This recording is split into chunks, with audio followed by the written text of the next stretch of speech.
Hi, it's Emil Guillermo, host of the PETA Podcast. We're taking a holiday break, so we reprise some of our best of 2023, which includes an interview with animal activist Wayne Hsiung, who just lost a case in Sonoma County, California, where he was convicted and jailed for saving animals from a factory farm. You can read about his experiences on his Substack blog, The Simple Heart, and we have links in our show notes. When we talked to him earlier this year, Wayne was preparing for that trial and optimistic because he had just successfully beaten back prosecutors' attempts to convict him in Utah for saving baby pigs at a factory farm. Enjoy this encore presentation of the PETA Podcast. Wayne Hsiung put his freedom on the line to save two piglets from a Smithfield factory farm in Utah. Representing himself, he beat prosecution and convinced a jury that the rescue of the pigs from decrepit conditions was the right thing to do.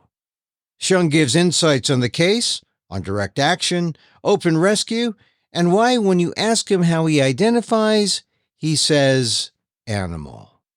A candid and informal conversation with animal rights activist and lawyer Wayne Hsiung on the PETA Podcast.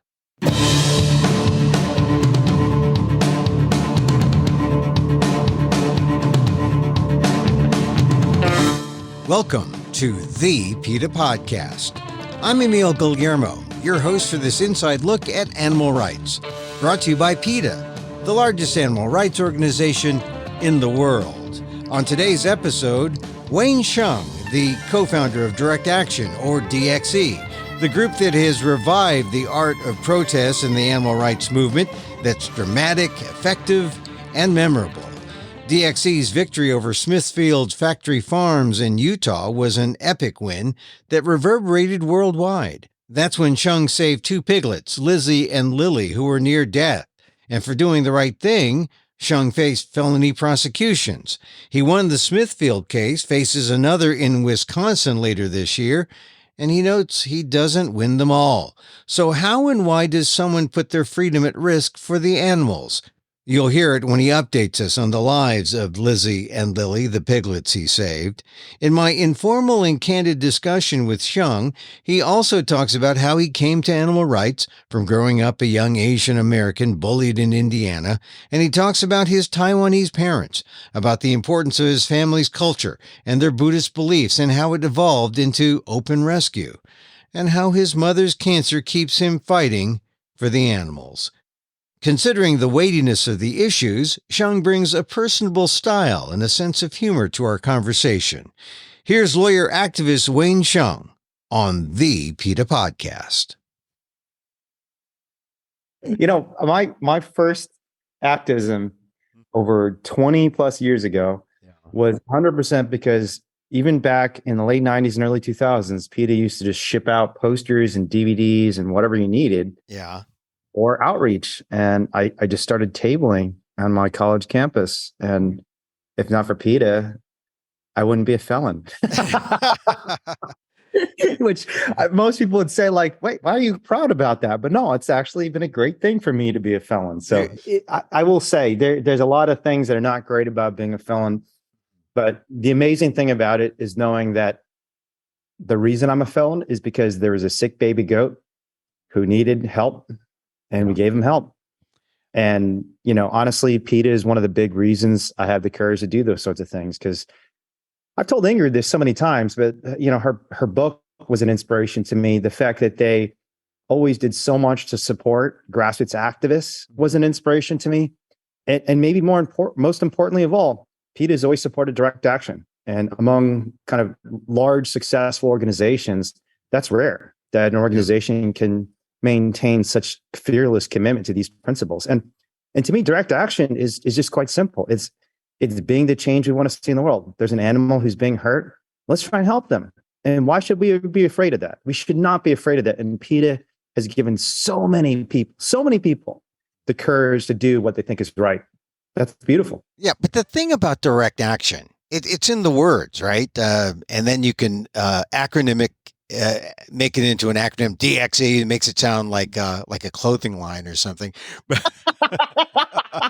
I love that. So you just gave me a great idea, Emil. We got to start the DxE clothing line. Yeah, well, I'm telling you, because you got to, if you're going to take direct action, you got to be dressed for the part. Exactly. You got to look sleek. You got to look smooth. Yeah. And so I always thought DxE was a great way of just taking the idea of protest and simplifying it and say, yeah, you got to do something. I mean, it's not really more complicated than that, but by saying DxE, it makes it sound kind of high tech. Oh, maybe we have a, round 3 funding or round C funding from a VC or something. Oh no. So no, it makes it sound kind of techie and cool and like, oh, we got to do it. And it captivates the young. It gets the imagination. I mean, you're still a young guy. You're much younger than I. I don't know about that, man. Do you know how old I am? Well, I know how old you are. You're younger than I. We're both Asian. That's why it's unfair. We're both Asian. It's unfair to play this game. It's unfair. The problem is when you're Asian, you look like you're 20 until you're 50.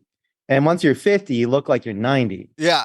We both got a few years left before we become decrepit, my friend. So hey, listen, I was telling... We're feeling blessed right now, but give us 10 years and we're going to look like zombies. Listen, I was telling a form of that joke 50 years ago. So only I was using, you look like you're 15 until you're like 60. And then you look like, you're old and decrepit. I will swear to God, some people still confuse me for a college kid. Isn't that ridiculous? I was carded the other day. So, I used to think that was, that's kind of cool. But when you're 41 years old and you're arguing court cases to defend your friends whose freedom is being threatened, being treated like a kid does kind of suck sometimes. And it's one of the downsides. I mean, like I've argued some of these cases, which I'm sure I'll talk about. And, I'm a 41-year-old attorney who is a former law professor. I'm a published scholar in environmental law, and a lot of judges still treat you like a kid just because of the way you look. And I'm like, so there are some disadvantages, and that's part of the reason I'm getting a little bit of gray. I don't know if you can see this. I see a little bit of it, but I'm sure, I'm actually kind of happy about that because then judges don't treat me like a teenager. But anyways, I should stop being so resentful because most people would be glad to look relatively young. So I don't know. Look, can't that much. This is the thing about the curse of being Asian, right? Because we live in a society where these kind of assumptions are made. On your youth, right? The idea of this is a youthful know nothing, and we'll be able to roll over this guy, and then you come up and you represented yourself in court, and then they have to deal with the fact of really who you are. But we have to go through all these other hoops to get to the place where we need to start off from. Right. Yeah, you're right. We just don't start off at that place. Yeah, I mean, honestly, it's one of the reasons I think I connect with animals. A lot of people don't know this, but Asian kids are the most bullied in America. If you look at statistics, violence against school children is most common in the Asian community. And Asian boys actually are the most targeted because it's exactly what you said. People just see you as someone who's weak. And the moment you try to stand up for yourself, I mean, like, when I was a kid and I tried to join the football team, it was like all hell broke loose in my high school. And granted, I don't think it was a wise decision to try and play football. But I don't know. I would beg to differ. I have my football stories, but go ahead. Really? Yeah. Wow. Oh, yeah. Well, listen. Where did you grow up? Well, I was going to ask you the same thing.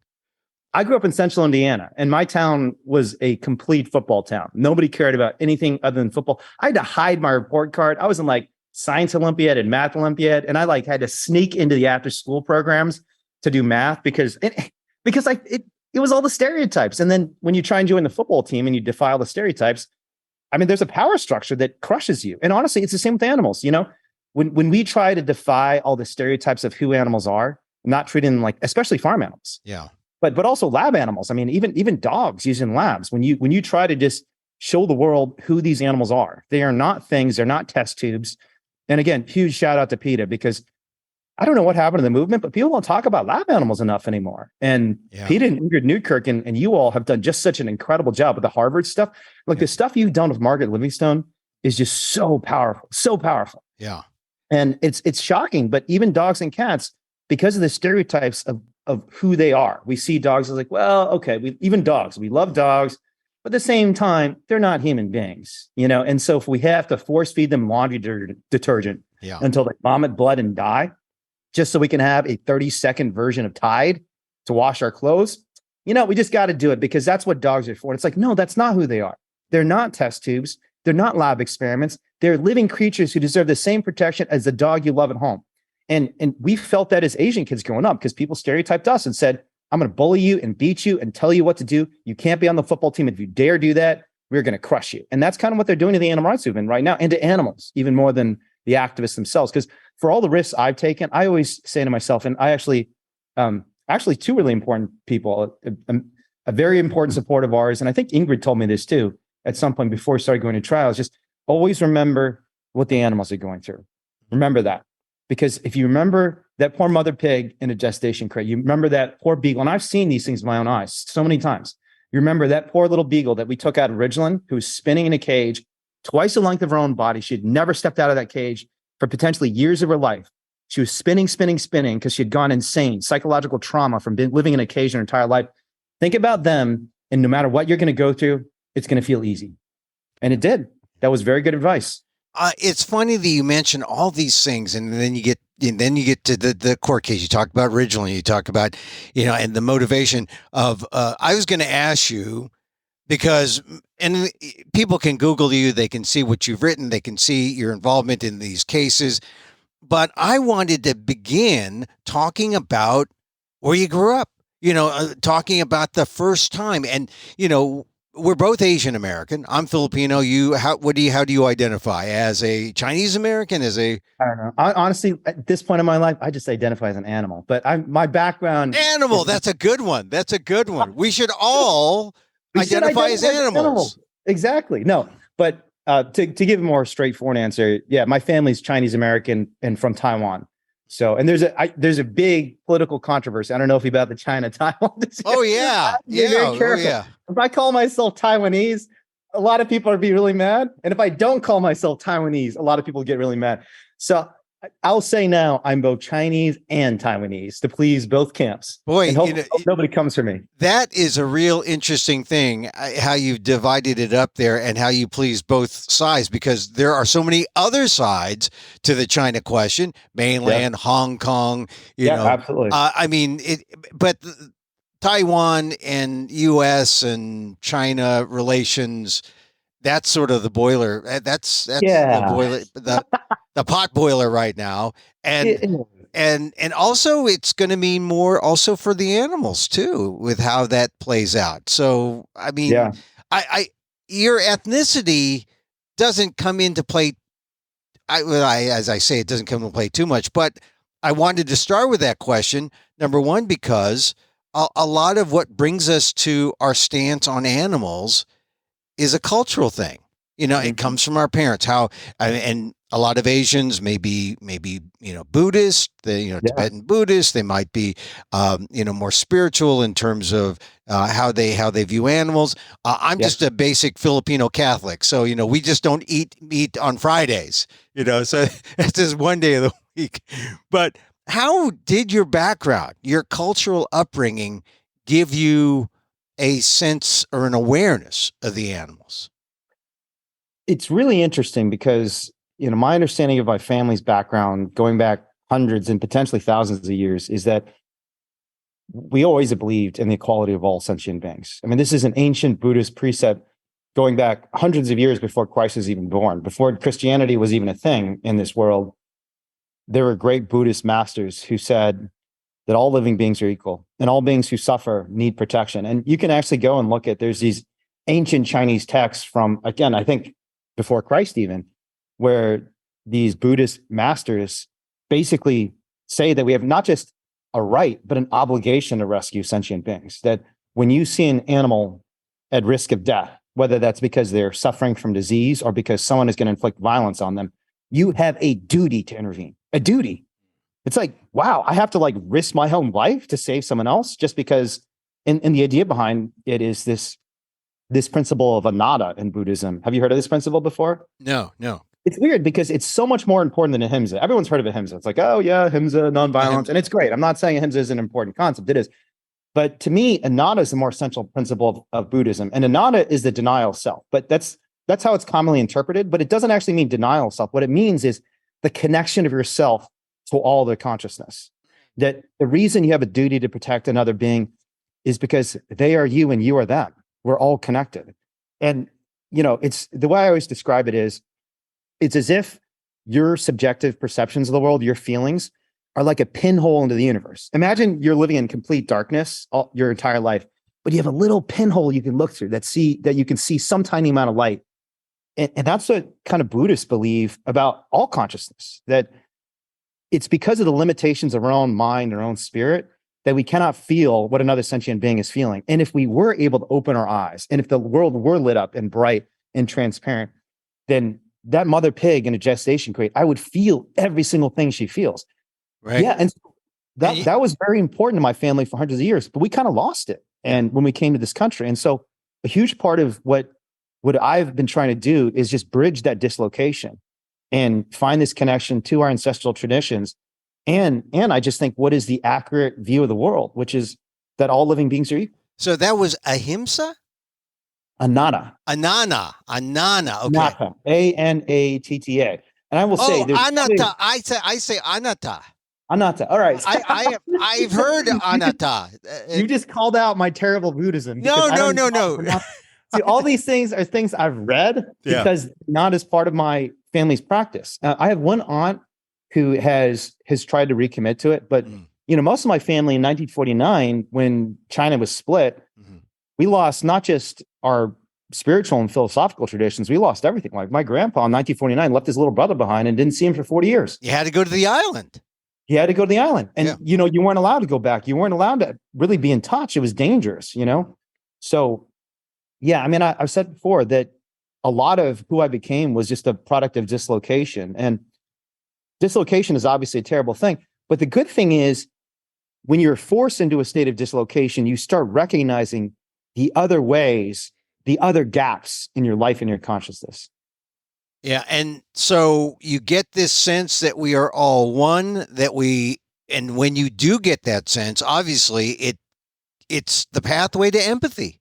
It's a pathway to understanding other people in your pool, in your same pool. We're all in this together. And suddenly you're a teenager being bullied in Indiana. And did you feel that oneness there with your bullies? No. I was an angry, cruel young man. I mean, I was also a very bullied young man. And I think you're right. It is the path to empathy that when you see the oneness of all sentient beings, I will say it's also the path to peace. And it's one of the great lessons of Buddhism. One of the reasons so many people in the West have been drawn to Buddhism, because we live in this era of unprecedented anxiety. Like there's a study released just a couple of weeks ago showing that I think over 60% of young Americans are suffering from severe sadness on a regular basis, essentially depression. And I think when you live in a society where people are feeling so dislocated, have so little connection, not even from other living beings, but even from themselves, they don't know what their purpose is. They don't love their family. They don't have a family that loves them. That when you start feeling connected to people, you start understanding them more and empathizing them more, but you also start loving them more and start feeling loved by them, because you start realizing, even like I live in San Francisco, and literally where I'm sitting right now, there's a tent. If I walked outside this door right here, I'm pointing to, there's a tent 20 feet away from me. And, I think a lot of people go through life and say, and I don't want to brag and say, like, oh, I'm some sort of woke person who's like really down to help homeless people, because I could do so much more. I mean, I could help my unhoused neighbors so much. But I think there are a lot of people who walk through these neighborhoods and feel fear, right? And I walk through them, and even when I'm seeing incredible suffering, I feel love. Yeah. And the reason is because I know what they're going through is also what I'm going through in a very important way, because we're all human beings. We're all living beings. And the loneliness and sadness and fear they feel is my loneliness and sadness and fear too. And when I feel connected to that, well, it's hard initially. And the same is true of animals. When you think about, and this is why I think the animal rights movement in so many ways, I think, has gotten it wrong. It's not just about the cruelty. It's about the love. Because when you feel the cruelty in a real and empathic way, when you feel that connection, and you were describing the empathy and that oneness, by all means, like cry about the suffering of the living beings who suffer and feel traumatized, and you should. In the same way that, if your arm's cut off, right, you should feel some pain. You should do something about it. But at the same time, recognizing your arm's cut off gives you the real and honest opportunity to start healing and feeling better about the world. Because when your arm is cut off and you're doing nothing about it, and you're not even thinking about it, you're just going to suffer and bleed out and die. Well, once you realize I've got a serious injury, I can do something about it. All of us have had circumstances where we're injured or hurt, psychologically or physically. And one of the most beautiful experiences any human being, any living being can go through is coming back from trauma and hurt, right? It's Thomas More said this, a great philosopher who wrote the book Utopia. He said, the greatest happiness any human being, and I will say not just any human being, any sentient being, the greatest happiness any sentient being will ever feel is to be relieved of their suffering. If you've ever been really sick and the morning you wake up and that fever is gone, how beautiful does that feel? If you've ever gone through a horrible breakup, and every day, I've gone through this once in my life, where it's just your heart is broken. Every day you wake up and you just think there's this hole. I've gone through this a few times, mostly with non-human animals who I've lost. And I'm actually kind of going through it right now. But that feeling the day when you meet somebody else or you adopt a new animal into your home, and that hole in your heart because that cat who's been gone and who is your companion, your source of support, was left a hole in your heart for a year.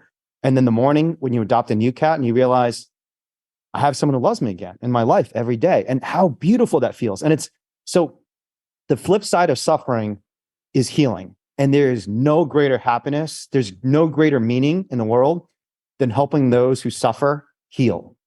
Right. And so really the flip side of cruelty makes sense, is love. Yeah, it is love. And that's how that's the way through. That's the way through that, to get to the other side, to get to that. If love is the ideal, yeah, you got to break through the cruelty or go through yeah, that. You're right.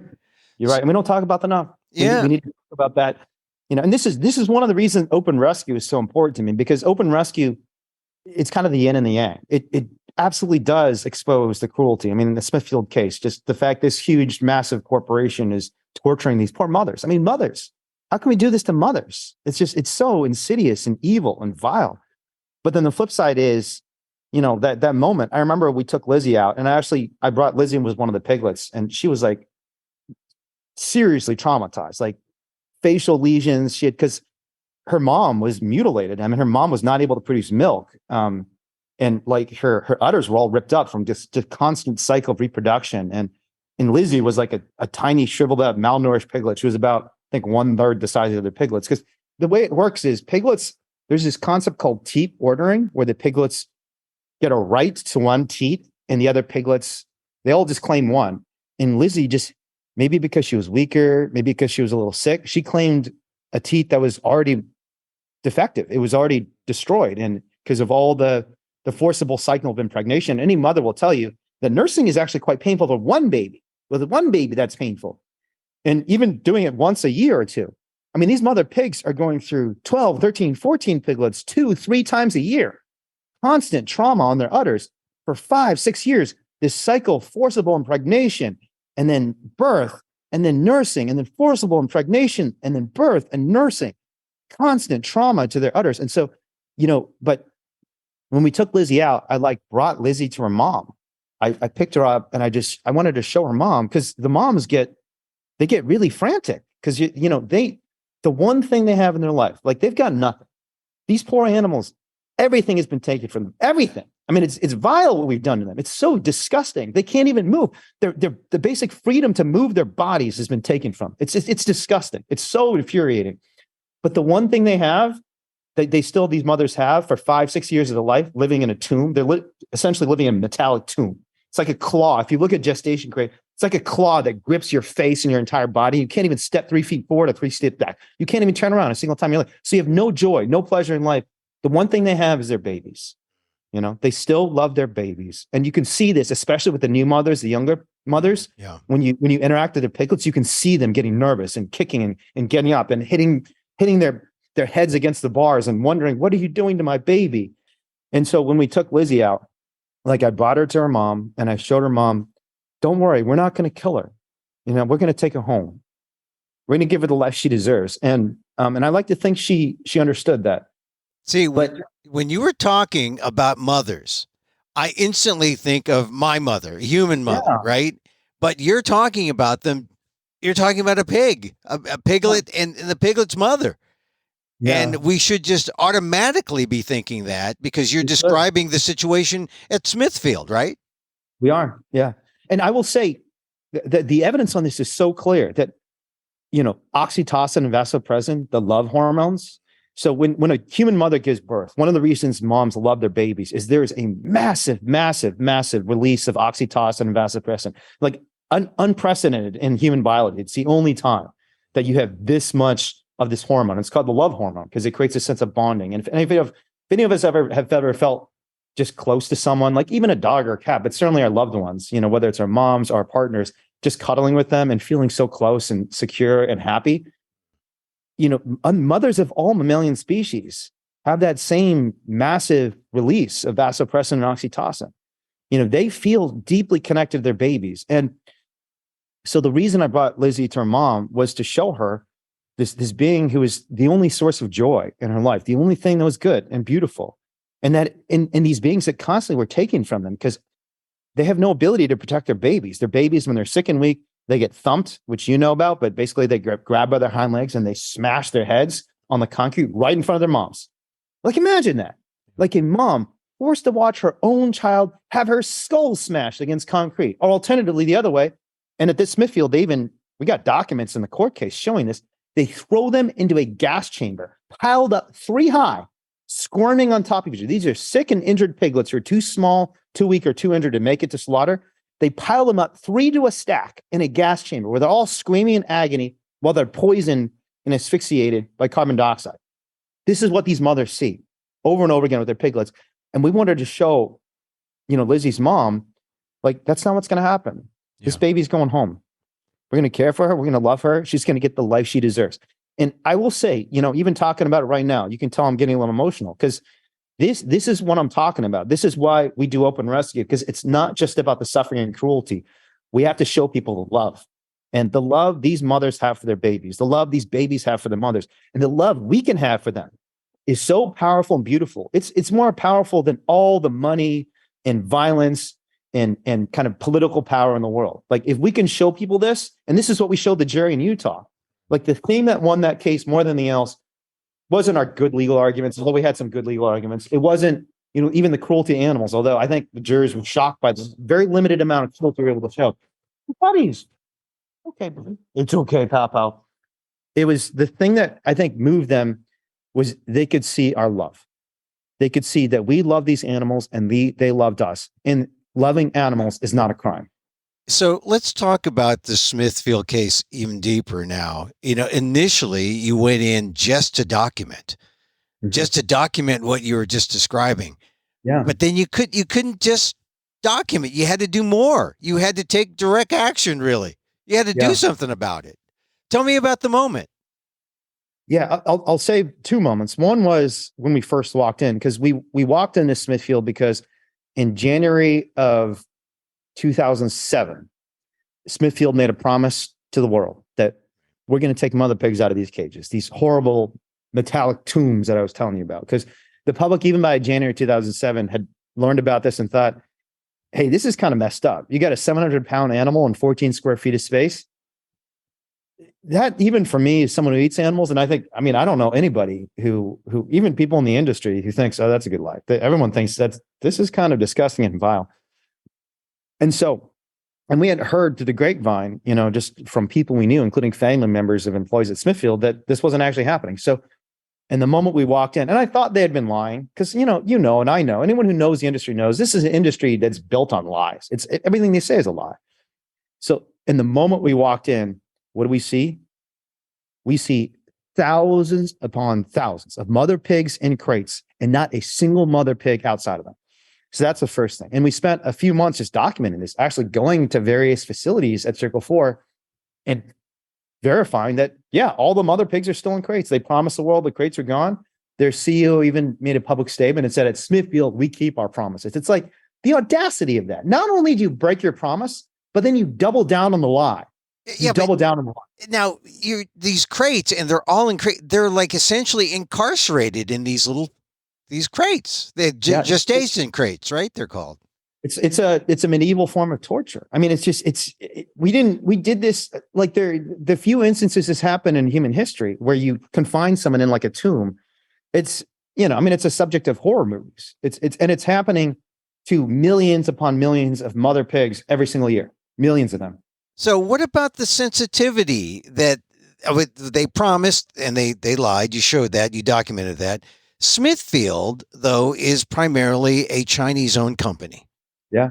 And what happened to the cultural idea that I guess it's just a process. It's just a process of business, capitalism. It is somewhat ironic that Smithfield was bought out by the Chinese a few years back. You're Asian American. You go in there. Did any of that irony sink in as you're watching all this? Yeah, I mean, I think that in many ways, Smithfield is a manifestation of what's gone deeply wrong in this world. China and India are the birthplaces of Buddhism. And in Buddhism, I don't believe this literally, but a lot of Buddhists do believe that, the pig could be your grandma. That it's not just that all sentient life is equal in some philosophical and moral sense. It literally is equal in the sense that the spirit in each being is the spirit of a human being. They're all the same. That the vessel in which your body lives just happens to be, as a product of your karma or just arbitrariness, who your spirit was born into, right? And we have gone from there in ancient tradition to this day. I mean, you go to Buddhist temples, especially Chinese Buddhist temples in the Bay Area, they're all vegan and vegetarian. And vegetarianism goes back thousands of years. This is why a lot of the best vegan food in the world comes from Asia. Because you have these Buddhists have been making like seitan and tofu and like tempeh for thousands of years because they're like, we don't want to eat, we don't want to hurt. This is not our philosophy. Our philosophy is one of nonviolence, not violence, but nonviolence. And we've gone from that to a society that sadly is systematizing violence on a scale that is unprecedented in human history, right? China is now, I think, on a not just a per capita, but absolute basis, the source of more animal suffering than anywhere in the world, partly because it's just, it's a lot of people, 1.3 billion people. And even if they're eating, so they got 4 times as many human beings as the United States. But unfortunately, even though they're still eating about 1/4 to 1/3 the amount of meat that the US is eating, because they have so many people, they're killing a lot of animals. And Smithfield is an example of that corruption because you have this Chinese billionaire who says he's trying to feed the world, but really he's just feeding his own profits. It's not like these workers at factory farms, either in the United States, which increasingly a lot of the pork and pigs in the United States are being shipped to China. Right. And it's being subsidized by US taxpayers. Like Smithfield is a Chinese company that gets hundreds of millions of dollars of handouts from the US government. It's like, why does a Chinese billionaire get more profits from US taxpayers? Why do I have to pay him for nothing? Yeah. Well, America's a good investment. I guess. For China. I mean, that's the irony. Yeah. But even more profoundly and deeply, this isn't just a corruption of our political and financial system. This is a corruption of the most profound values our civilization has held. And I mean Chinese civilization, but really, I mean Western civilization too, because it's not just in the West. You go back to ancient Western thought. Some of the most brilliant thinkers in Western thought, people like Plutarch and Pythagoras, people like Jeremy Bentham and John Stuart Mill. I mean, the greatest thinkers and the most prescient thinkers in both Western and Eastern thought all concluded, because it just makes sense, that inflicting violence on any sentient being is wrong. And we've corrupted that. And instead of embracing that idea that compassion is what's best in us, we've systematized cruelty. We've turned cruelty into a mass production system where everywhere we go, there are living beings being brutalized. The most vulnerable beings on this planet are being brutalized. And we got to take that back, because I don't think that's what most people want. And these court cases prove it. We had 8 members of a jury in Utah, conservative rural agricultural region, saying, we want compassion. We just had 12 members of a jury in Merced, California. Again, agricultural region of California, Foster Farms, a massive poultry company, being the largest private employer in the entire county. And we had 12 members of the jury unanimously say, we want compassion. And so we got to take back this country from these massive factory farms that are torturing animals and make this country what it should be, a place where we legitimately defend justice and compassion and even love, rather than protecting cruelty. So let's go back to Smithfield again in terms of those moments. You described one moment. You saw all these mother pigs entombed in these gestation crates. That was one moment. Describe, you were saying there were two moments as you were there to document with these cool kind of high-tech kind of cameras. And then, but you had to take Lizzie. You had to save her. So describe the other moments. Yeah. So what had happened for the first few months, we were at Circle 4, which is it's hard to say exactly, but the Wall Street Journal has described it as the largest pig farm in the world.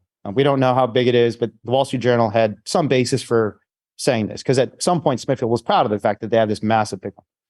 But you're right. We had used these extremely fancy 360 cameras that we had borrowed from a company in the Bay Area. I mean, they're like, forget exactly how valuable they were. They're tens of thousands of dollars. So I was like, every time I held that thing, I was like, oh my God, if I drop this thing, I'm going to be in a lot of trouble. But we had spent months just documenting because we wanted to show just a scale. And the nice thing about these cameras is you see everything we see. You know, we're not, a lot of times this industry, I mean, this has happened in so many PETA investigations. They say, oh, this is, unusual, unique instance of abuse. Like they just picked out selectively the worst footage.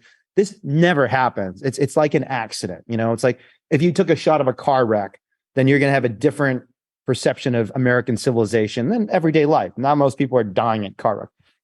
And so we had these 360 cameras. But for months, we were documenting all this horrific abuse and cruelty. And, part of the reason we didn't rescue anyone, even though we saw lots of piglets dying, we saw lots of mother pigs dying, was because we didn't really have the opportunity to, because the reality is like rescuing an animal is, and we said this at trial, it's an extremely time-consuming, expensive endeavor. I mean, even a sick chicken can cost you hundreds or thousands of dollars. When you're talking about a pig who eventually is going to be a 600, 700-pound animal, I mean, we always estimate that you need to have at least land to care for the pig and $5,000 a year. That's like minimum amount that you probably need for veterinary care, food, and everything. But eventually we did actually, over months, in Utah, we did maintain some relationships, and some people said to us, yeah, we have space. If you ever come across a 600 piglet or cow, a larger mammal, let's do this. And so we said, yeah, this is actually could be done. And, the night we rescued Glenn and Lizzie, we didn't necessarily know what we're going to find. We didn't have like the specific intention. I'm even using legal terminology to remove her. But Lily in particular, when we saw her, she was like huddling on the side of the crate, just being like knocked over and pushed to the side by the other piglets. So Lizzie, we rescued 2 piglets that night. And as bad as Lizzie was, and Lizzie, you can see the photos and videos, she's covered in blood. She's got all these wounds that are like infected on her face because she's fighting and trying to get food and she can't reach it. But she's desperate. She's doing everything she can just to get a little bit of food because she's starving to death. And as bad as Lizzie was, Lily was probably twice as bad. I mean, in terms of her physical size, this is a piglet that was 2 pounds compared to her 15-pound littermates. So the way I describe that, I imagine you're probably about 150 pounds. I don't know how big you are, but, adult male human being, about 150 pounds. Imagine a fully grown adult male human being who is 20 pounds. Ew.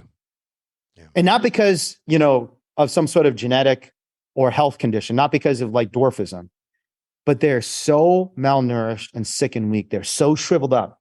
Like it's hard to even imagine an adult human being who's alive at 20 pounds. How do you even survive? Like if you're 5'8" and you're 20 pounds.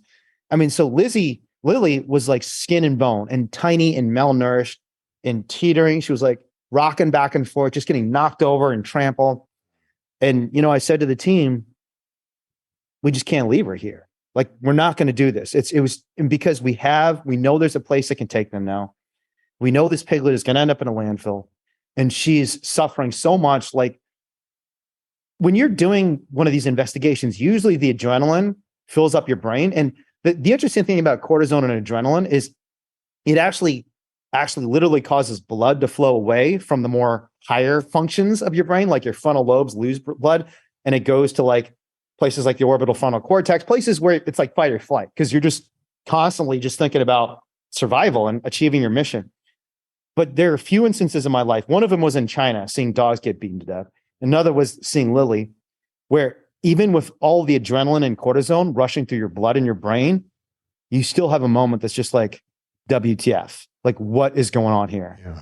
This is so bad. And like, our team members are just looking at this poor piglet, and some of us are near tears, just thinking to ourselves, like, we can't leave her. And I told the team at the time, I said, look, I was team lead, and so I had the right to make the calls. That's kind of what we decide, not because I'm always right, but because people trust me enough, and we decide ahead of time, we can't have a debate about which piglets we can save and which piglets we can't. And I told the team, as team lead, we're going to take her out. This is what we're going to do. But I'm telling you right now, we're doing this, even though I understand she's probably going to die. Like, this is not a piglet we can save.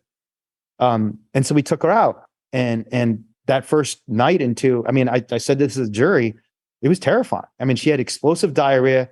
She was like sleeping on my chest in the middle of the night and then having explosive diarrhea suddenly and like going right back to sleep on me, and like for a little baby like that, who's already, 1/6 to normal size, it's not good to lose all that fluids. So we thought she was going to die. But honestly, just because of the incredible care given to her by the caretakers there, and I don't even mean mostly me. Some people I'm not even going to name because they're all scared of the FBI. It's kind of amazing. The FBI went after us for this. Like, they were literally raiding sanctuaries. So you have all these animal sanctuaries that are scared now to even disclose the fact that they helped a baby pig, but they did. They're heroes. And in many ways, people said all these good things about us. The people cared for these piglets in the days and weeks after they were saved. They, to me, are the real heroes. Because I was with Lily for like the first few days, but they had to go back to the emergency vet like literally the night after I left. There was someone who had to care for them 24/7 to keep them alive. But the amazing and miraculous thing is, they survived. Yeah, and they're still living today. Yeah, they're still living. And where is Lily? What is the status of Lily and Lizzie today? They're beautiful 600-pound babies who still love belly rubs, who still love face scratches, who still love kisses on their cheeks as much as when they were little babies.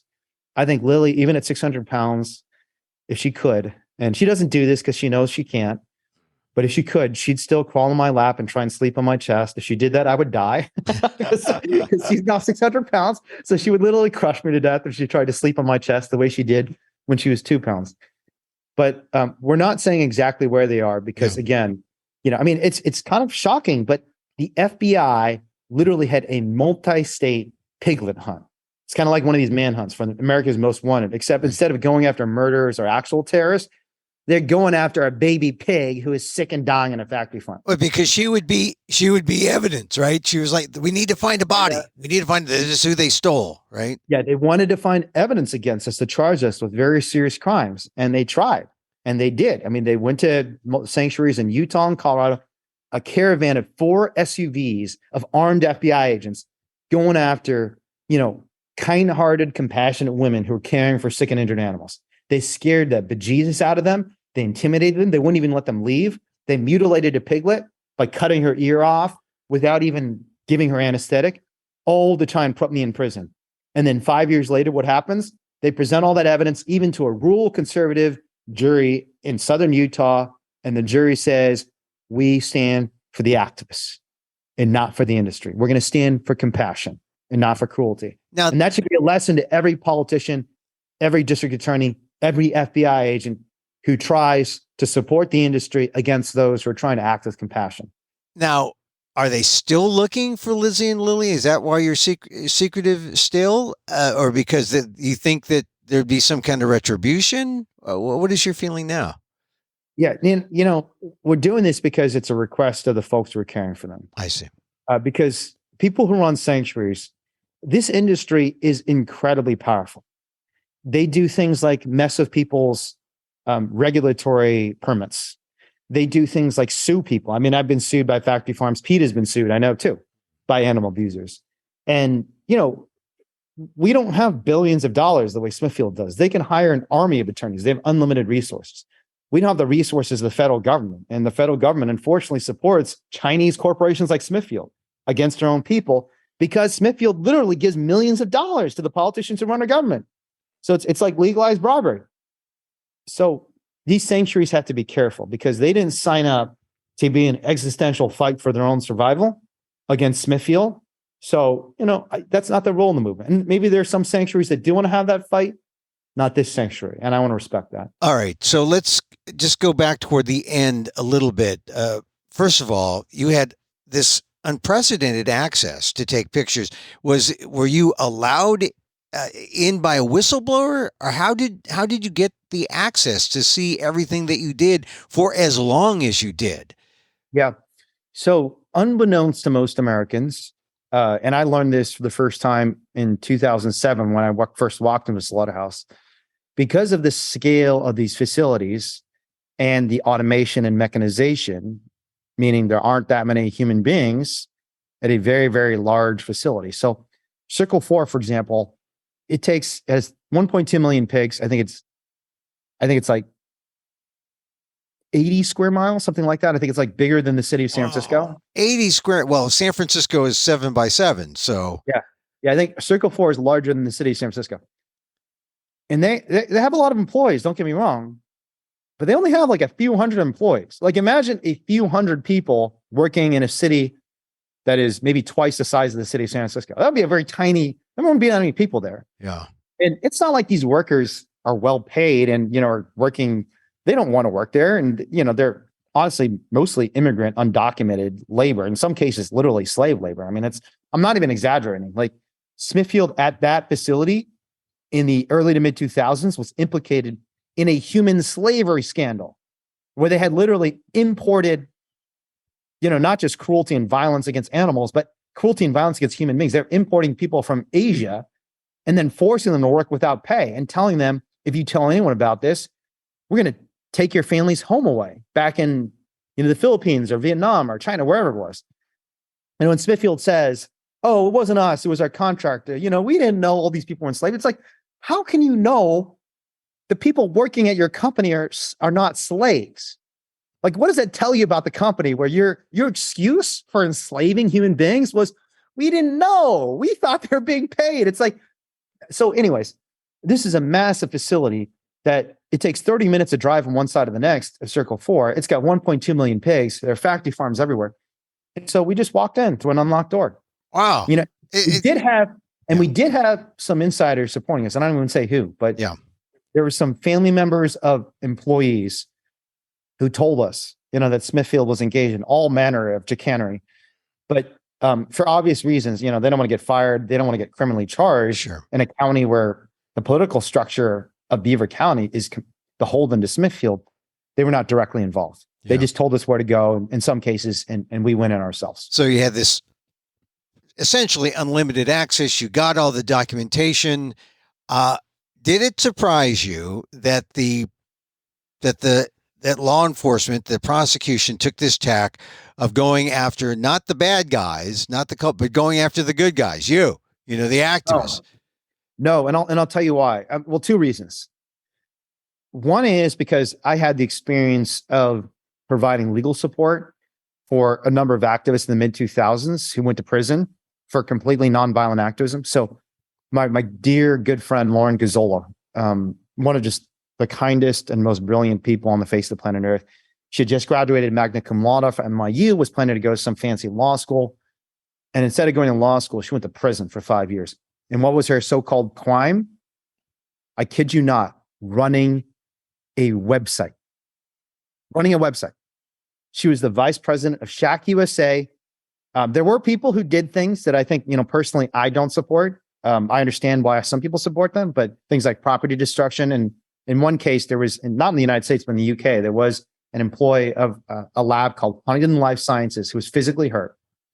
But Lauren was not even alleged to have participated in any property destruction, any violence against human beings.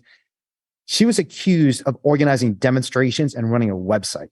And she went to prison for 5 years. 5 years.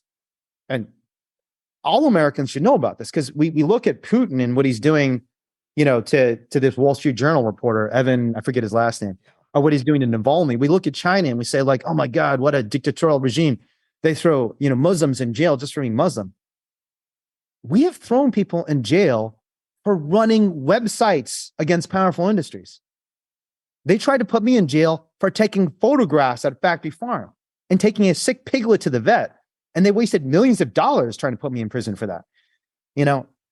And so I knew and it's hard because on the one hand, I love this country so much. Like this country's given my family so much. And I'm a really proud and patriotic American, but I also know there's a deep rot in our political system when it comes to power and money. So that's the first reason, because I had that history and I knew I was a young lawyer and law professor providing support for Lauren. I literally taught her First Amendment law, which is kind of ironic because she's in prison for running a website. And I'm teaching her these principles that I'm seeing in my day-to-day interactions with Lauren. These principles are not being lived out in American political life. We say, in the first of the Bill of Rights, that Congress shall make no law abridging the freedom of expression. And my friend is literally in prison because she exercised the freedom of expression. She's still there or she's out now? She's out, thank God. Yeah. Yeah. She works for an animal rights organization doing communications work. Ironic. She's still doing communications. She's still doing great advocacy for the animals. And actually, you reminded me, I actually have to call Lauren back. I'm a terrible friend. I'm one of the downsides of getting embroiled in all these controversies is that sometimes you don't spend as much time with the people you love. And, Lauren, if you're listening to this, I'm sorry. I need to call you back. But the other reason is, one of the things that we did with DxE from day one is we looked carefully what happened with Shaq and we tried to re-engineer direct action so we knew we would be better able to not just withstand repression, but cause repression to backfire. And so we were very, very committed. And again, this is the good thing is for me, this wasn't just a strategic commitment. This is a principled commitment to nonviolence. Even in our language, the Shaq campaign was inspiring and beautiful. It was also a very angry campaign. It was not a campaign where they had a commitment to nonviolence. And it was not a campaign based on love. It was a campaign based on anger. And anger is a beautiful thing. And I think it's justified and necessary in social movements. But if your movement is just based on anger, it's easy for the government to shut you down because ordinary people don't sympathize with it the way people sympathize with us. And so when we started DxE in 2012, we knew what we need to do is by all means, let's do direct action. Let's be the change we want to see in the world. But let's make sure it's motivated by love. And that's what Open Rescue is. And for years, partly because of this, the industry realized, man, are we really going to try and put people in jail for taking a sick pig to the vet? And so we did this for years, just daring, this beast, this monster, poking and prodding. But we knew from day one that if we kept doing this, you keep poking the monster's going to bite. But the key thing is we also knew that when the monster bites, everyone will see that it is a monster. It's not what it's pretending to be. But now you took a tremendous risk. Number one, you represented yourself. Number two, like you said, you risked 10 years in prison. This is not something to take lightly. And I want to make sure that people who are listening, who are activists, understand the risks involved that you took and how if you decide to do something, what are the things that people need to understand? Or how is there a better way where the risk isn't so great? Or does it have to be that if you're going to do something so bold and so meaningful, it's going to have to come at some potential cost? Yeah. I'm going to tell you a funny story and then I'll answer your question. The funny story is this. So your leader, and one of the two most important leaders in the animal rights movement in history, Ingrid Newkirk, back when we started DxE, and around that time, I don't even know how she got an inkling that this is what we're up to. But I forget, maybe I talked to her, maybe someone else talked to her. But she told me back then, don't do this. You're gonna go away for a long time. And because she's always supported direct action, but she knows from her own experiences over the years that the industry has a lot of influence on the government and the government will try and crush it. And she said to me, I don't remember exactly what the context was, it was an email and again, I'm not saying she conspired with us. She had no specific knowledge of what we're doing. Right. She just got an inkling. This is kind of what's going on with the DxE folks. And she said, you're so much more important outside of jail than in jail. So like, I love your passion. I love your commitment. I believe in the work. Don't do this. because it's too risky. And I'd be very interested to know whether she still thinks that. And she might be right. If I go to prison for 60 years next year, Ingrid might be saying, yep, that's what I told them. But my guess is she's actually turned her thinking around a little bit. And I think what Ingrid missed, and everyone missed this, including me. And so it's not, Ingrid's one of the smartest people in the animal rights movement. So I don't think there's good reason she missed this. I think she missed two things. One is, as an attorney, like I started this knowing there are very specific legal strategies for us to win. I have to confess, I did not expect to first win in Utah, and I didn't expect to win in 2023. I thought, it's going to take a little time. We're going to have some losses. Some people have to go to jail, but we will win eventually. But there are very specific legal strategies we can use to win. And maybe the most important one is this doctrine of necessity, this idea that there's a choice of evils. And if you can convince a jury that the evil of factory farming is much worse than the evil of theft or burglary or whatever you're engaged in terms of so-called unlawful activity to try and help an animal, you can win. And that brings me to the second point. The other point that even I underestimated is that people are coming around, partly because of the work of organizations like PETA over the last 40 years. Actually, even more than 40. Like PETA was founded in 1979? Was it 1979? 1982? Yeah. It's like 45 years, I think. Yeah. Yeah. Silver Spring Monkeys. That was was that the late 1970s or early 1980s? 80s. I don't even remember. I think it's late 70s. Late 70s. Okay. So PETA's been around partly because of the work that PETA and so many other organizations have done. People are coming around. They understand what's happened to animals and they want it to stop. And it's like, I don't agree completely with the idea that all media attention is good media attention. And I don't even know if PETA actually believes that. I know people say that's what PETA believes. And I never asked, Ingrid, is this actually what you believe? I don't fully agree with that. I don't know. I'd rather go naked than wear fur, So. Yeah. That's fair. It's not for me to say. I've never gone naked. So, but I think there is some deep truth to that because one of our most powerful advantages as animal advocates is that we're right. We don't believe that enough. Being right from the beginning helps. And it's like being right. It's really hard to argue for things when you're wrong. Like if you're trying to argue 2 + 2 is 5, man, you're gonna struggle with that one, man, because it's not easy to do that because someone's gonna like pull out, $2 here and $2 there and put them together and count them and say, hey, I think it's 4. I just don't think it's 5.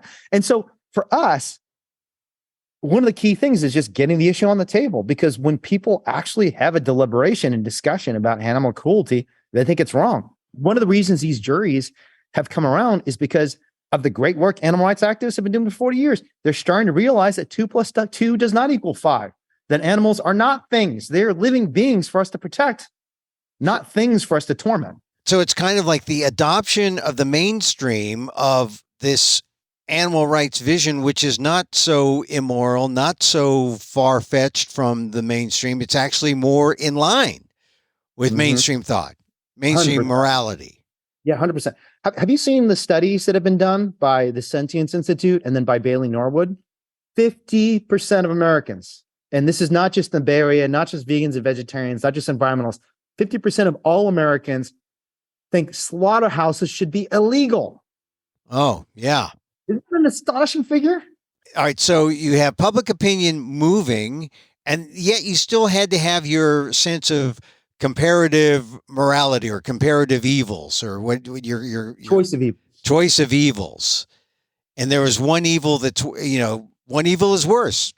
Factory farming is worse than saving an animal that's being victimized by the factory farming. Yeah. Yeah.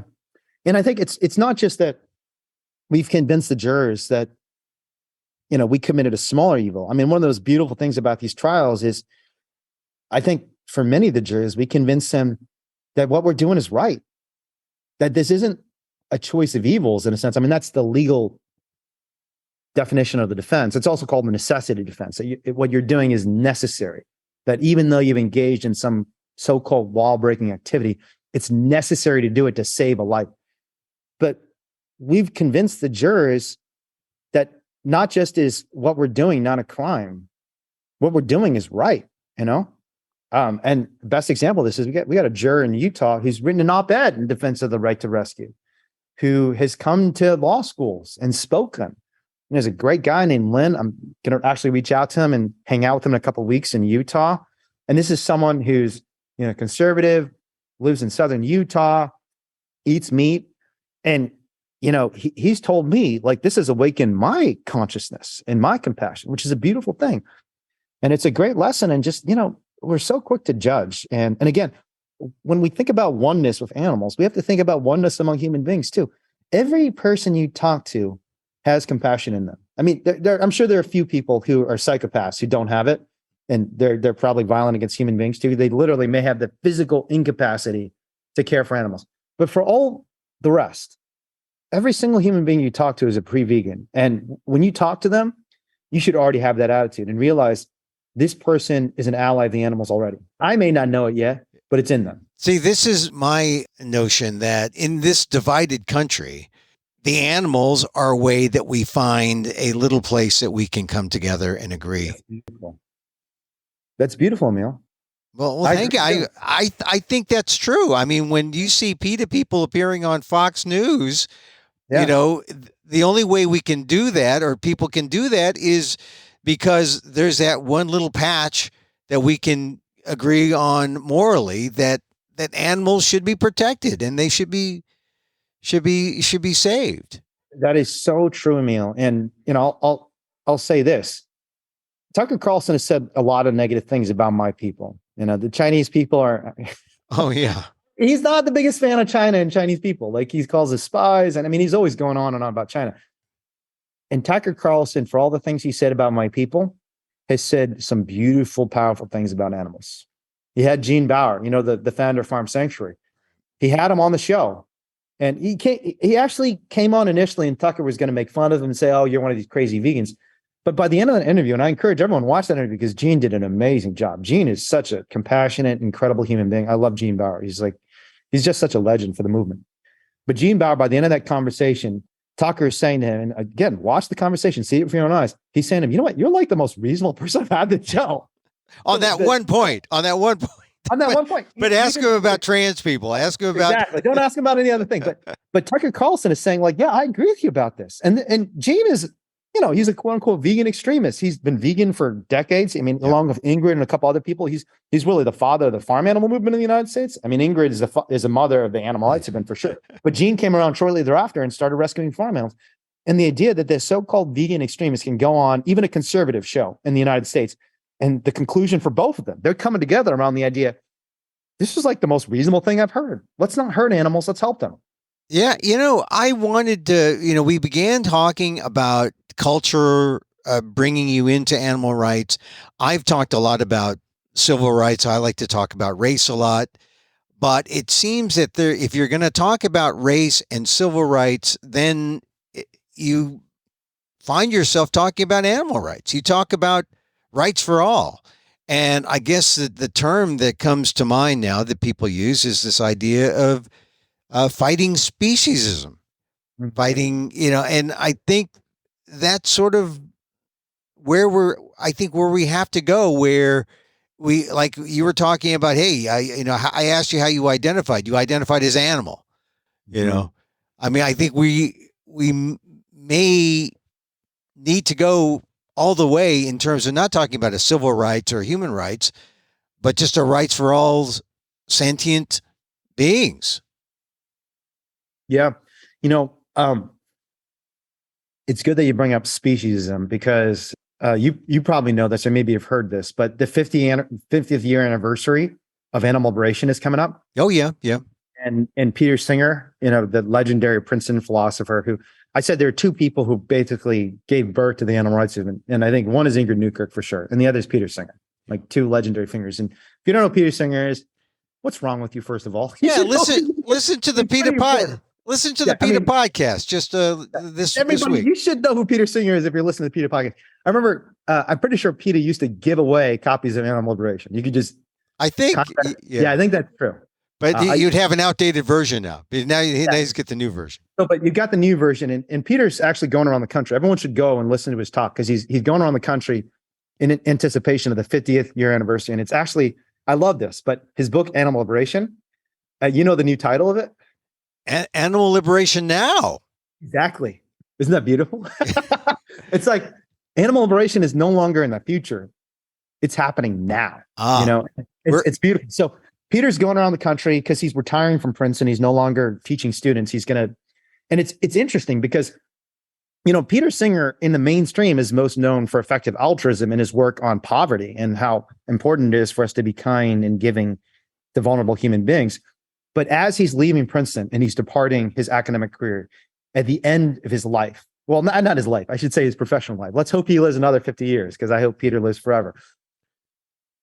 The thing he's chosen to focus on in terms of his legacy is not the work on poverty and effective altruism, which actually effective altruism kind of has a bad reputation right now because of SBF, which is kind of sad for me because I kind of identify as an EA and SBF, Sam Bankman-Fried. Did you know he was vegan? Oh, I didn't know that. No. Yeah, he's vegan.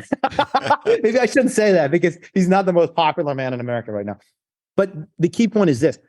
Singer, who could talk about, I've done all these important things in philosophy and politics. I've done all these things in global poverty work. The thing he's doing now to cement his legacy is animal liberation now. And he is more than any human being on this planet. He is the one who convinced millions of people, including me, that speciesism is a real thing. It is a form of oppression and discrimination. It is as deep, as insidious as all the forms of oppression and injustice that have been inflicted on human beings for thousands of years. And I will still remember until the day I die, the words that changed my life in many ways. And the words were these. It's the preface of the first edition of Animal Liberation in 1975, when he published this book at a time where animal rights was not even a thing. No one even understood it. And the words were this, and they were so bold and so inspiring, but also so shocking when you first read them. The words were as follows. This is a book about the tyranny of human over non-human animals. Tyranny. And I remember reading that word and just thinking, damn, tyranny? And even as someone who loved animals, I loved animals so much as a kid. I read those words and I said, that can't be right? There's not. I'm not living in a tyranny. A tyranny is ruled by fear. It suggests that there's a class of beings who everywhere they come into contact with the powerful, they run in terror. Because tyranny is a tyrant. Everyone's fears the tyrant. You run. The tyrant comes, you run or you die. And the notion that I was part of a tyranny shook me up. And even as an animal, I thought that can't be right. But then you read the first chapter of the Animal Liberation. It's about speciesism. And the title of it is All Animals Are Equal. And it was very, very shocking to me, partly because of the philosophical arguments, partly just because of the descriptions of all the forms of violence against animals that are routine. But it also, I was talking about dislocation at the beginning of this conversation. It also brought me back because I just remember hearing things and reading things from my ancestors' traditions about the equality of all sentient beings.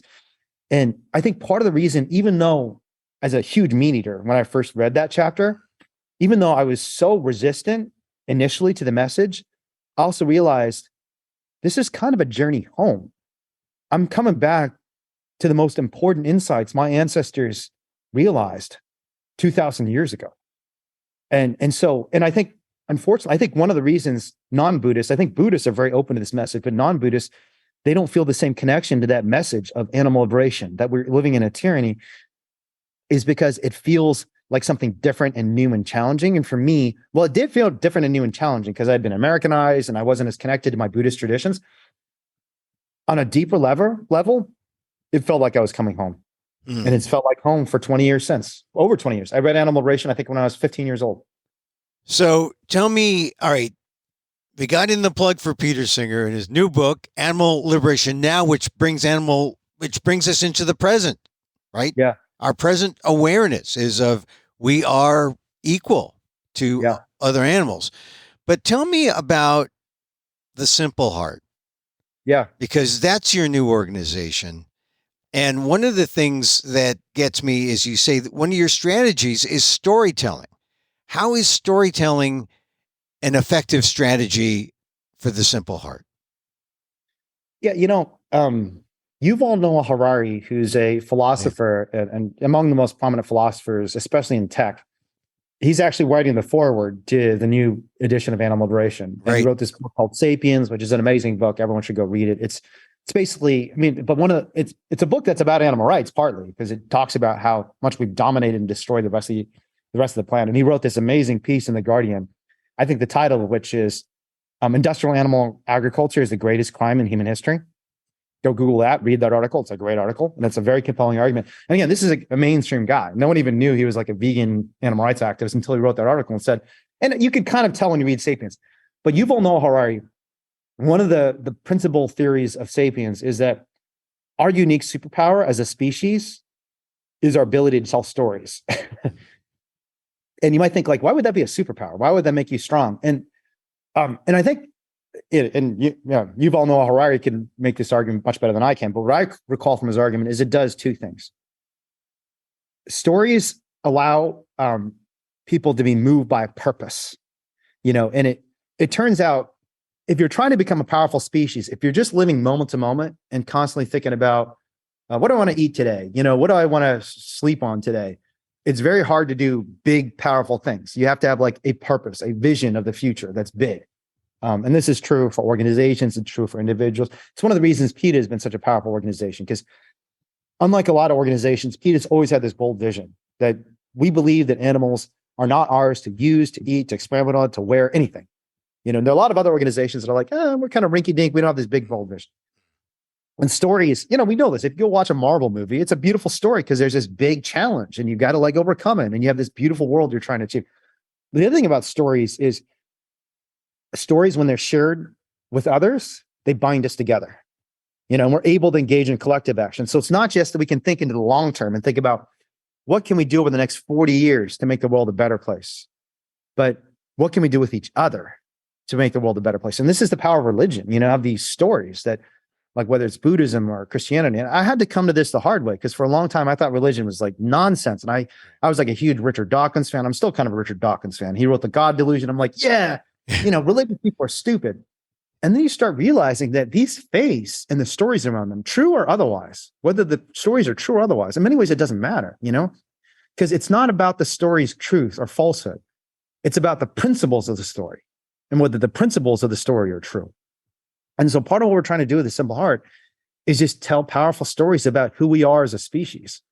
And what we want to convince people of, what we want to tell stories about and get other people to share these stories, is that the human beings on this planet, we are not meant to be tormentors. We are meant to be caretakers. And the best way to show that is with open rescue, to show that even when the odds are stacked against us, even when powerful industries are trying to destroy us, what is best in us is our love for other living beings, not our desire to torment them and profit off of them, but our yearning to care for them. And so that's kind of the central narrative of what we're trying to tell. And we want to make videos, we want to do podcasts, this podcast, which I'm grateful to you for hosting us. I hope people go to the Simple Heart Substack and subscribe and follow the emails. I know Ingrid, one of my most important subscriber is Ingrid Newkirk. Hopefully I'm not outing her as a subscriber to the Simple Heart Substack, but I love it when she writes back to me. I'm always so happy when she writes back to me, which is not that often because she's a very busy person, but it's pretty often. She'll write back to me many times over the year and say like, I like this blog, or I like this video. So we're trying to tell stories about that and bind people together around these stories. Because I think right now we're in a state in human society where the stories that we're being told, they're bad stories. They're stories of conspiracy and doubt and distrust and cruelty and selfishness. And we need to stories of love. It's because there's stories of news. News is about the bad things, the things that go wrong, and generally, in terms of, if you're talking about pure journalism. But, you mentioned a number of times just this idea of the narrative. Where's the narrative? What is the narrative we're creating? It's funny you mentioned Richard Dawkins, right? Selfish Gene, right? Amazing book. Yeah, by the way. Selfish Gene. Yeah, that's why the Filipino.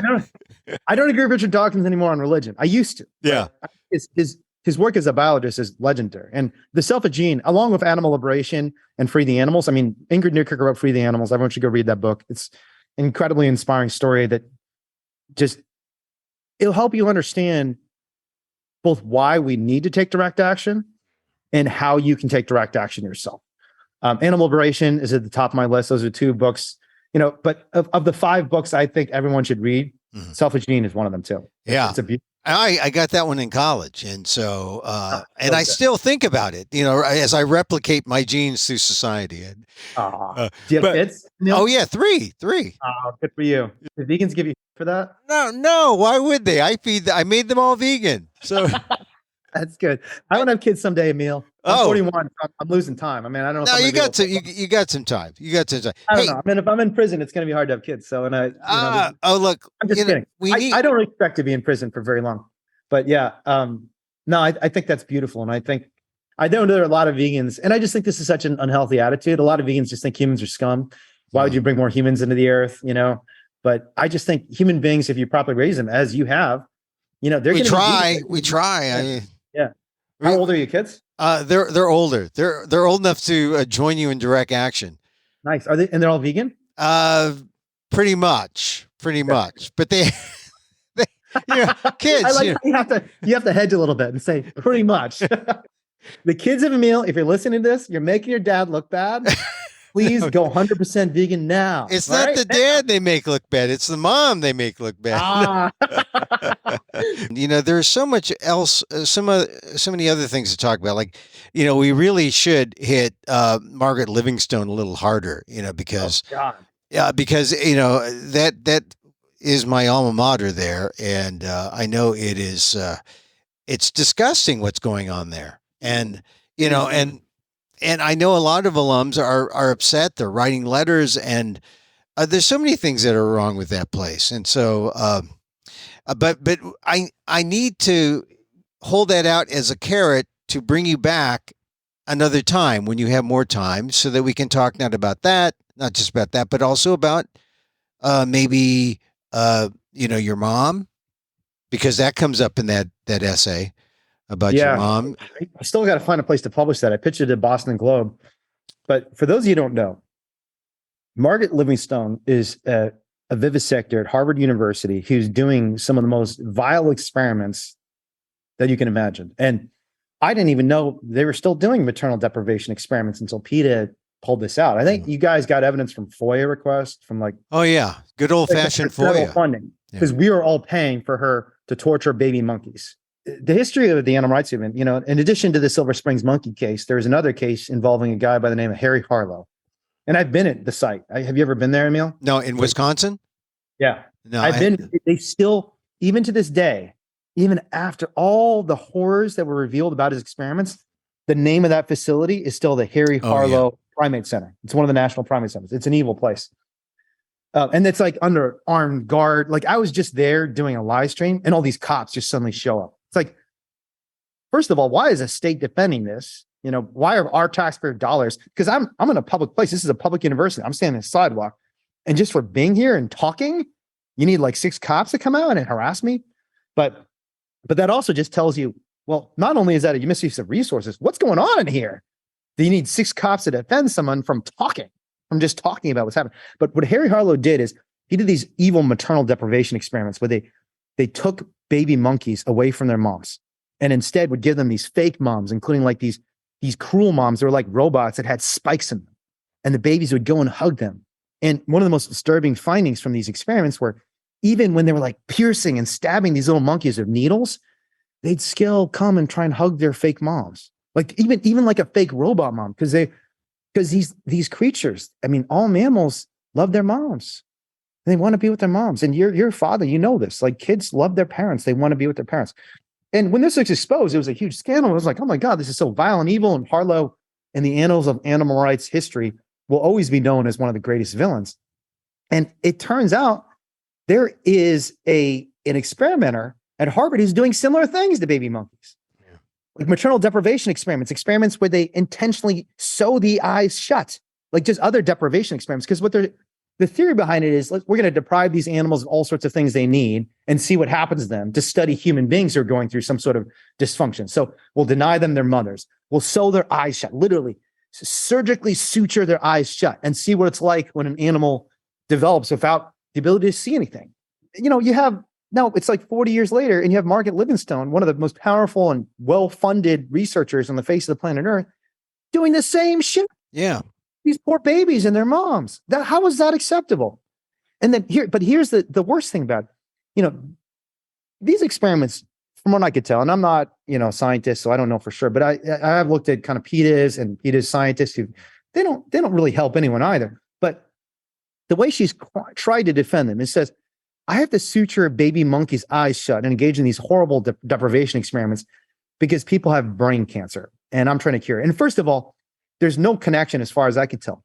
Yeah. But the point I make in this article, and I blogged about this, and I'm trying to pitch an op-ed about this, is even if it were the case that you could cure brain cancer, which I don't see any basis for thinking you could suture a baby monkey's eyes shut and somehow people with brain cancer are safe. But even if you could, I will tell you that the people with brain cancer are the ones who most vividly and viscerally understand how bad it is for someone to destroy your brain. And I know this personally because my mom died of brain cancer.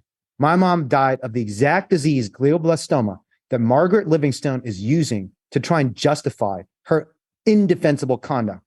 And when I read that statement, I cried. I was so upset because I remember my mom. And my mom, when she was suffering, the thing she wanted more than anything in the world, when she was losing her sight, her hearing, everything was falling apart because her brain was being destroyed by cancer, by a misfortune of fate, not by some cruel person who was inflicting on her. The thing she wanted more than anything in the world was for no living being to go through what she was going through. And that's what she wanted. And so she was an animal advocate too. And she was so proud of the work I did. And she didn't start that way. But when she found out animals are being trapped in cages, they're being denied the love and the joy and the experience and the freedom and the peace and the safety that she wanted. And she wanted desperately for her children. She wanted desperately for her family. And she needed herself when her brain was deteriorating. She didn't want anyone to go through the same thing. And so the fact that Harvard University was trying to use these victims of brain cancer to defend inflicting the same suffering on other living beings was so vile to me and so inexcusable, because I guarantee you, and I've talked to many glioblastoma patients because I've been in these circles. Like I was in hospitals for years talking to doctors and patients. So it's got to stop. And Margaret Livingstone or Harvard, if you're listening to this and someone should send them to this, I believe even in your heart, you don't think this is right. Because if you've worked with your patients, Margaret Livingstone is not someone who actually works with patients. She just inflicts suffering on vulnerable beings. But, next time in Boston, I was actually in Boston recently speaking at Harvard Law School, and I didn't have time to do this, but I want to go back to Harvard Medical School because the other thing about my mom is she was treated at Harvard Medical School. She had a craniotomy. She had her tumor surgically removed by surgeons at Harvard Medical School. Great doctor by the name of Dan Kalin, amazing surgeon who I still love to this day because he saved my mom's life for 4 years. When I want to go back to the people who are actually witnessing the suffering of living beings whose brains are being traumatized by cancer, not by intentional violence, but by cancer. And I want to show them these studies and say to them, you can't believe in this either, can you? Because you've seen the devastating consequences of cancer on these individuals' brains, and you wouldn't wish this on any living being, would you? And I'm confident they'd say no. People just need to see the evidence, right? They need to see the evidence. They need to see the evidence. You're a lawyer. They need to see the evidence. But now, how is it that people can still justify their actions in light of overwhelming evidence? They still maintain their stance. What is the self-interest? I mean, it's self-interest, right? Money, power, reputation. I think all those things are true, Emil, but I blogged about this, and this is part of the op-ed that I pitched to the Gloss and Globe and have not successfully gotten published yet, but I want to get it published somewhere. I think all that's true. There's selfishness, there's ego involved, there's money involved. But even more insidious than that is this concept Hannah Arendt came up with when she was studying the Holocaust. Hannah Arendt is a philosopher who studied the Holocaust, and she went to the trial of some of the perpetrators of the Holocaust. And when she was witnessing and trying to understand, how did this happen? Like, how did an entire society just start mass murdering children? They're like gassing kids. And she came up with this concept called the banality of evil, right? And the idea behind this is great evil is not usually due to the malice of bad people, but the passivity of good people. It becomes banal. It becomes normal. And she talks about how these people are otherwise like normal citizens because it just became normalized that we just killed Jewish people. That's what we do. We're Germans, and what Germans do is kill Jewish people. And one of the most insidious things Harvard has done is they tried to say, oh, don't worry, this is just normal. Like, it might sound bad to sew a baby monkey's eyes shut, but the Animal Welfare Act approves these things. We've been inspected. It's all normal. It's like first of all, it's not normal. But even if it were normal, then we need to change what's normal. That's messed up. Like the idea that something is okay just because it's normal. I mean, there was a time in German society where gassing children was normal. There's a time in American society when you and I couldn't even be on this podcast. No one would listen to us. We couldn't go to a school. You couldn't go to Harvard. I couldn't go to the University of Chicago just because of the color of skin. That was normal in the 1950s and 60s. And realize just because it's normal doesn't make it's right. But the other thing that was really insidious that Hannah Arendt found about the Holocaust was it wasn't just they normalized and said like everybody's doing it, because human beings are the sorts of animals when everyone's doing something, we just think, well, if everyone's doing it, it can't be that bad. The other thing they did that was really insidious was they made it feel like inflicting violence was necessary. And this is what Harvard has done too. And they're using my mom. They're literally using patients like my mom to make this argument. It's so false and violent, evil and inaccurate. But they're saying, well, it might sound bad what we're doing to these monkeys, but it's necessary to save lives, right? And in the Holocaust, they literally, Hannah Arendt has published like accounts from Adolf Eichmann, one of the perpetrators of the Holocaust, who says, well, I don't really want to kill these and gas these children, but if I don't gas these children, we've already killed their parents. They're going to probably kill us like 20 years from now. So let's just kill them now, because otherwise they might kill our children. So they justified gassing children by saying we had to gas children to save our children. And that's never true. You don't have to kill anyone to save your life. And so this idea of necessary evil, well, like, it's evil, but it's necessary. We have to disabuse people of this notion. And part of that is families like ours that actually went through glioblastoma saying, no, this is neither normal or necessary. What's normal is loving living beings and caring for them, as Harvard did for my mom. Harvard's not all bad. They did a great job with my mom. They didn't torture my mom, they're torturing monkeys, but they didn't torture my mom. They did a great job of caring for her. And they should care for those monkeys in the same way they care for my mom. But it's not just that we should normalize love and not cruelty. We have to show that it's necessary to protect life, not destroy it. Because if we continue experimenting on, destroying, exploiting, caging all the animals of this earth, we're going to destroy the entire biosphere and we're all going to die. So the thing that's actually necessary is protecting living beings, not decimating them. All living beings. All living beings.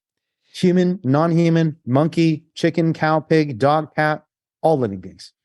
That the real test of a just society is a society that isn't just in our political and legal institutions, but in our culture, is how do we treat the most vulnerable, right? Because every society in history has treated the powerful well. If you're the king or one of the bourgeoisie, one of the rich and the elite, you're always going to have a good life. That's been true of every tyranny in human history. The test of a good society is how do we treat the weakest and most vulnerable among us? And the animals will always be the weakest and most vulnerable. They'll never have guns. They'll never have the right to vote. They'll never be able to organize the way we can organize. So how we treat these most vulnerable beings and when we fix the problem of animals, we'll fix the problem for every situation where some individual is suffering and they need help. So let's do it. It can be done. And it begins with your own first step, your own individual action.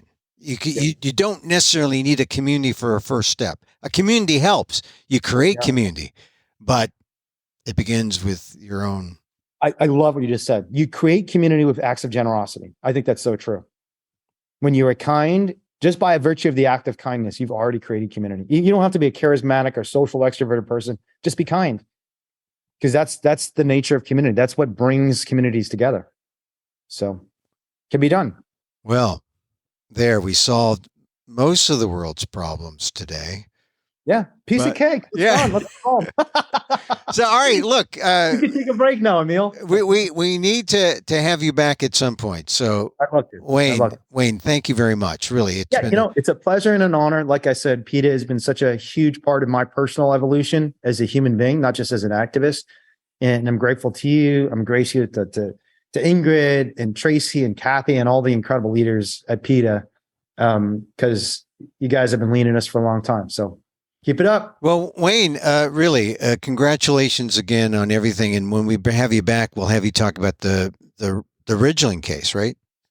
Yeah. That one's set for trial in November. So we need to get you on before so that you can just sort of lay out So you can have my last words before prison. No, I'm kidding. We're going to win that one too. well, I'm hoping now that we're going to win that one too. Well, all right. We'll hold you to. No, we won't hold you. Hey, that's a lot of pressure, Emil. Now I've got to win because I just made the call. Oh yeah. Okay. Wayne, listen, thank you again for being here. And maybe at some point we can, since we're in the same state, we'll meet halfway wherever we can find a parking space. Because San Francisco, it's hard to find. Let's do it. Okay.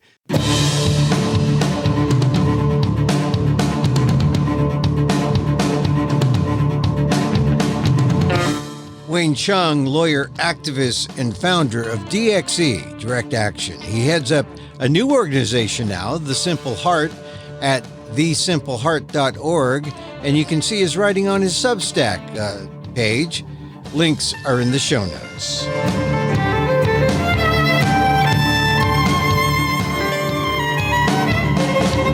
And that's our show for today. Thank you for listening.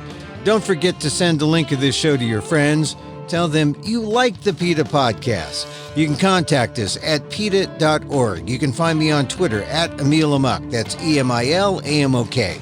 Or see my vlog at AMOK.com. Or see my work at ALDEF, the Asian American Legal Defense and Education Fund. That's ALDEF, AALDEF.org/blog. Or get this podcast on YouTube at Emil Amok1. That's EMILAMOK1.